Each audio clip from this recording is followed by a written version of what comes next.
बिस्मिल्लाहिर्रहमानिर्रहीम।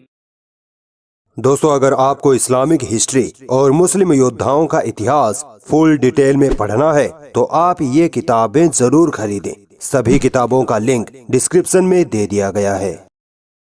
अस्सलामुअलैकुम दोस्तों, मेरा नाम आसिफ खान और आप देख रहे हैं इंडियन मुस्लिम। खैर मकदम है आपका हमारी इस Q&A वीडियो में। तो कैसे हैं दोस्तों आप? दोस्तों, आज के 10 सवाल होने वाले हैं, वो बड़े ही बेहतरीन होने वाले हैं। तो चलिए देर नहीं करेंगे, जल्दी से शुरू करेंगे।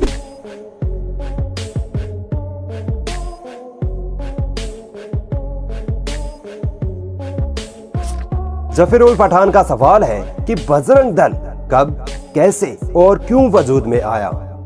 बजरंग दल आतंकवादी संगठन, दोनों नाम एक जैसे लगते हैं ना, लगे भी क्यों ना, क्योंकि जो संगठन हरियाणा में 2 मासूम मुसलमानों नासिर व जुनैद को जिंदा जला दे, वो संगठन किसी आतंकवादी संगठन से कम नहीं हो सकता। बजरंग दल की शुरुआत ही इन्हीं कामों के लिए हुई थी। 1 अक्टूबर 1986 में विश्व हिंदू परिषद एक रैली निकालती है। VHP कहती है कि हमारी इस रैली को मुसलमानों से खतरा है, इसलिए हमारी इस रैली की सुरक्षा के लिए हमें कट्टर हिंदू लड़कों की जरूरत पड़ेगी। इसके बाद इन्हीं कट्टर हिंदू लड़कों ने मुसलमानों के साथ दंगे किए, मुसलमानों के घरों में आग लगाई, मुस्लिम बहन बेटियों की इज्जत पर हमले किए। विश्व हिंदू परिषद को तो चाहिए ही यही था कि एक ऐसा हिंदू संगठन हो जो खुल्लम खुल्ला मुसलमानों पर हमला कर सके, चाहे वो गाय के नाम पर हो, चाहे वो लव जिहाद के नाम पर हो, चाहे मस्जिद मंदिर के नाम पर हो। बजरंग दल मुसलमानों पर हमला करने का एक भी मौका नहीं छोड़ता है। शाकियत का सवाल है कि इस्लाम के टोटल कितने खलीफा हुए थे? देखिए, इस्लाम का असल खलीफा उसे कहते हैं जिसकी हुकूमत के सारे नियम कानून ऐन कुरान व हदीस के मुताबिक हो। इस हिसाब से इस्लाम में टोटल 4 या 5 खलीफा हुए हैं। हजरत अबू बकर, उमर, उस्मान और अली रज़ियल्लाहु ताला अन्हुमा, 4 तो ये। और कुछ उलमा इकराम हजरत अली रज़ियल्लाहु ताला अन्हु के बेटे हजरत हसन रज़ियल्लाहु ताला अन्हु को भी 5वां खलीफा मानते हैं। इन 5 खलीफाओं को मिलाकर इनको खुलफाए राशिदीन कहते हैं। इनके बाद मुसलमानों में खलीफाओं का दौर खत्म हो जाता है और फिर मुसलमानों में बादशाहत का दौर शुरू हो जाता है, जिसमें मुस्लिम बादशाह कुरान व हदीस के साथ साथ अपने खुद के भी कानून बनाने लगे थे।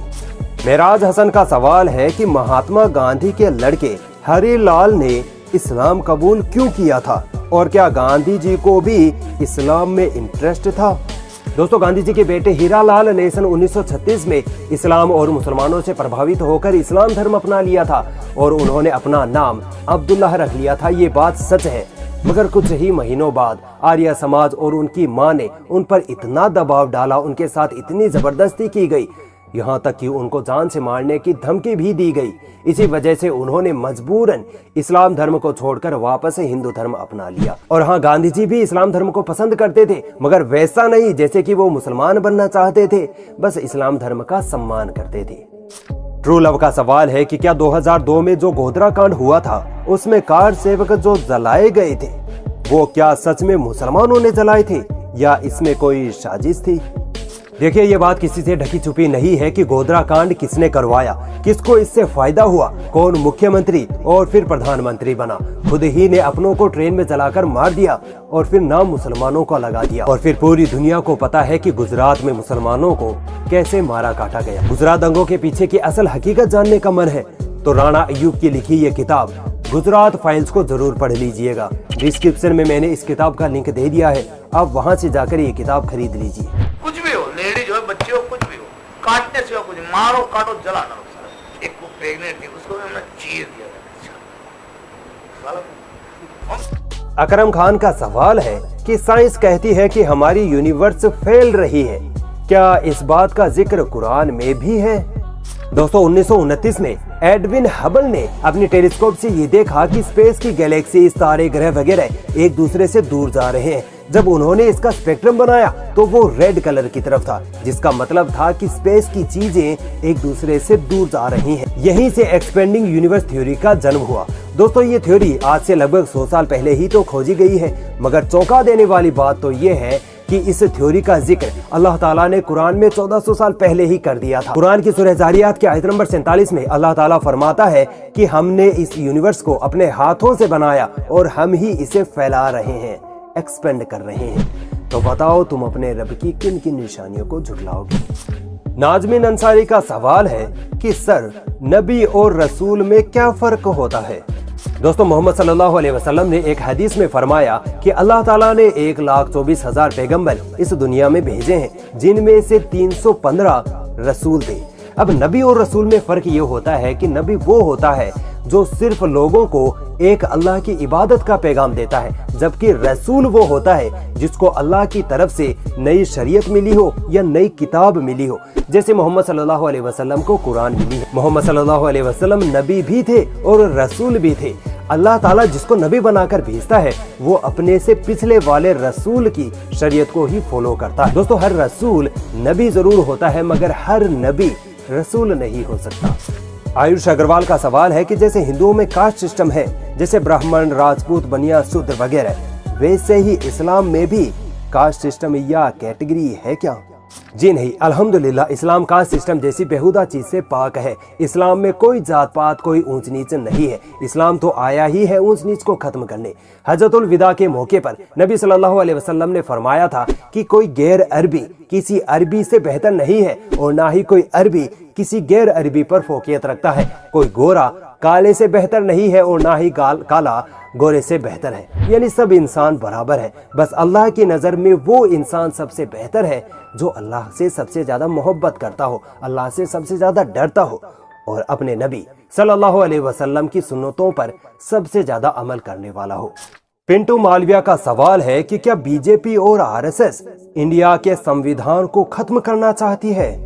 देखिए, बीजेपी और आरएसएस संविधान को पूरी तरह से खत्म नहीं कर सकती, मगर हाँ, बीजेपी और आरएसएस मिलकर संविधान में बदलाव जरूर कर सकती हैं। और आपको पता है ये बदलाव कहाँ होगा?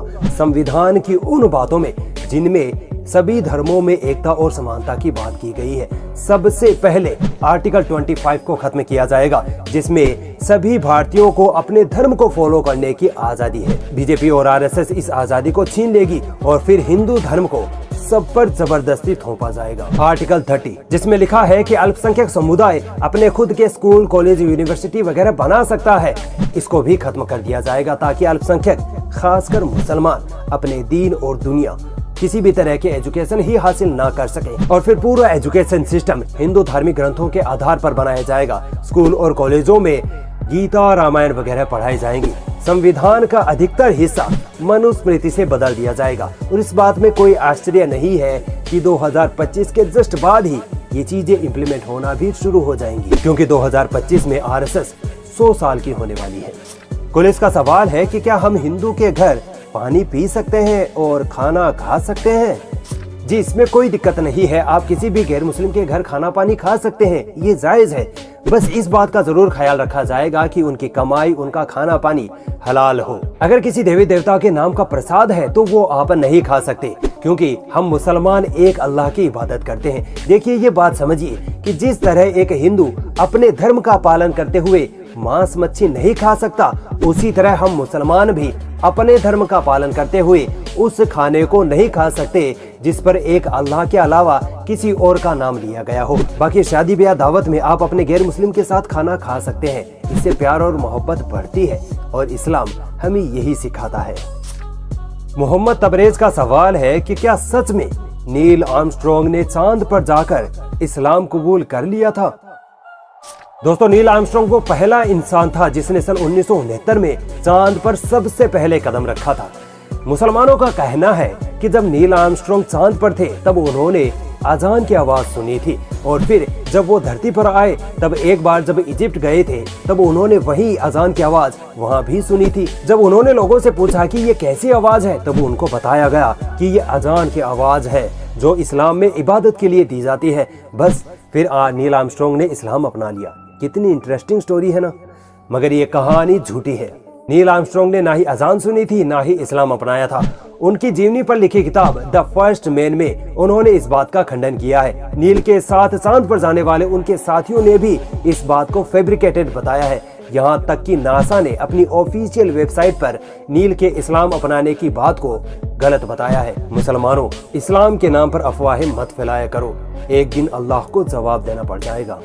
दोस्तों, अगर आपको इस्लामिक हिस्ट्री और मुस्लिम योद्धाओं का इतिहास फुल डिटेल में पढ़ना है तो आप ये किताबें जरूर खरीदें। सभी किताबों का लिंक डिस्क्रिप्शन में दे दिया गया है। तो दोस्तों, ये थे आज के 10 सवाल। कौन से सवाल का जवाब आपको सबसे बेहतर लगा, कमेंट करके हमें जरूर बताइए। और अगर आप भी हमसे सवाल पूछना चाहते हैं तो यहाँ इंस्टाग्राम पर हमें अपना सवाल लिखकर भेज दीजिए। शुक्रिया।